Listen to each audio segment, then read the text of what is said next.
ভারতের শত্রু দেশের তালিকায় রয়েছে নাম পাকিস্তান, চীন, তুর্কি। এখন সবই হলো ভারতের শত্রু দেশ। কিন্তু আশ্চর্যের বিষয় হলো ভারতের শত্রু দেশ হলেও এই সমস্ত দেশগুলি থেকে ব্যবসা বন্ধ করেনি ভারত। জানেন পাকিস্তান, তুর্কি, চীন থেকে ভারত কি কি আমদানি করে? তালিকায় কি কি রয়েছে?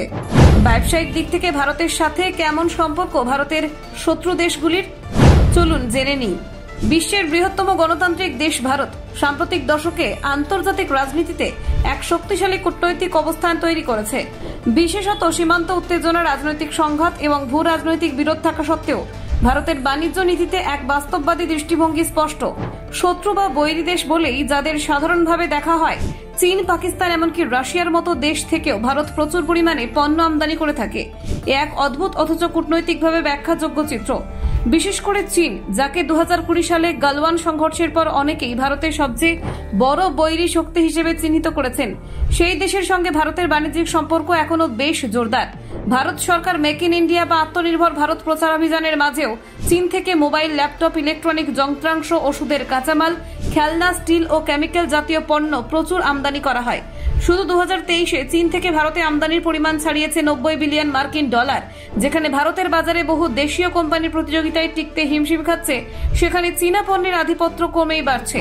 চীনা ফোন ব্র্যান্ড যেমন শাওমি, ভিভো, ওপ্পো, রিয়েলমি বাজারে দখলের পরিসংখ্যান চোখে পড়ার মতো।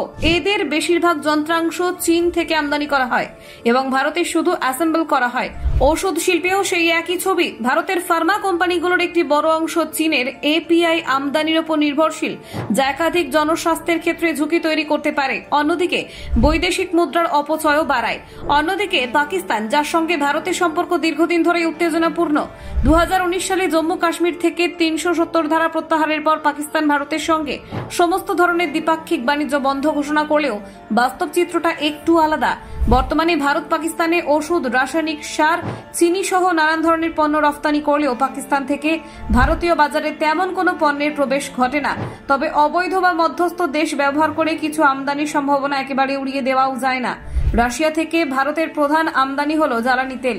ইউক্রেন যুদ্ধের পর পশ্চিমা বিশ্বের নিষেধাজ্ঞার মুখে রাশিয়া যখন ছাড় দিয়ে অপরিশোধিত তেল বিক্রি করে, তখন ভারত সেই সুযোগকে কাজে লাগিয়ে আমদানি বাড়িয়ে দেয়। ফলে একদিকে ভারতের অর্থনীতি লাভবান হয়, অন্যদিকে রাশিয়ার সঙ্গে রাজনৈতিক মিত্রতার বন্ধন আরও দৃঢ় হয়। এই পরিস্থিতিতেই প্রশ্ন উঠছে, ভারত কি আদৌ আত্মনির্ভর হতে পারছে, নাকি রাজনৈতিকভাবে বৈরী দেশগুলোর উপর অর্থনৈতিক নির্ভরতা ক্রমশ গভীর হচ্ছে? বিশ্লেষকদের মতে বাস্তবতাই ভারতের নীতিকে নির্ধারণ করছে। রাজনৈতিক বিরোধ এক জিনিস, কিন্তু অর্থনৈতিক কার্যকলাপ চলতে থাকে বাস্তব প্রয়োজনকে কেন্দ্র করে। বহু শিল্পে কেন্দ্রীয় উৎপাদন এখন অনেক চাহিদা পূরণ করতে পারে না, ফলে বিদেশ থেকে আমদানি অপরিহার্য হয়ে পড়ে। Bureau report, Bangla digital TV.